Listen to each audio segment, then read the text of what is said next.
निहत्थे निर्दोष लोगों की निर्मम हत्या कर दी गई, धर्म पूछ पूछ कर हत्या कर दी गई। क्या दोष था उनका? उनका दोष था कि वो हिंदू हैं? नहीं,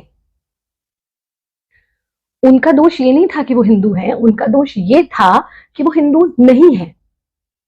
वो तो ब्राह्मण है, वो तो शूद्र है, वो तो क्षत्रिय है, वो तो वैश्य है, वो हिंदू कहाँ है? वो तो राजस्थानी है, वो तो महाराष्ट्रियन है, वो तो यूपी का है, वो तो नॉर्थ इंडियन थे, साउथ इंडियन है, ये तो पंजाबी है, हिंदू कहाँ है? शैव है, वो तो वैष्णव है, हिंदू कहाँ है?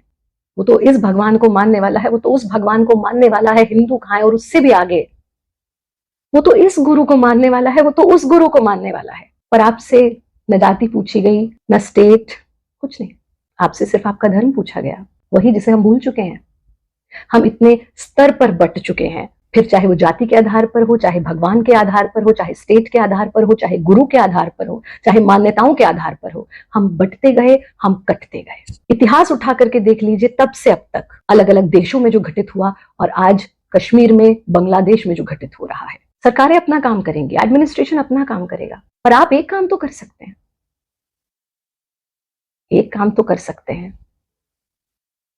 क्या आप एक हो सकते हैं? बटना बंद कीजिए। वो सब विरोधी ताकतें जो आपके धर्म के आधार पर आपको टारगेट कर रही हैं, उनके विरोध में कर्तव्य प्रधान होइए, एक हो जाइए। इतना हम कर सकते हैं। जिन्होंने अपने जीवन गंवाए, बहुत दुखद, बहुत दुखद, और शायद उसकी तो क्षतिपूर्ति कभी हो ही नहीं सकती, लेकिन कम से कम श्रद्धांजलि के रूप में हम जग जाएं, इतना हम कर सकते हैं।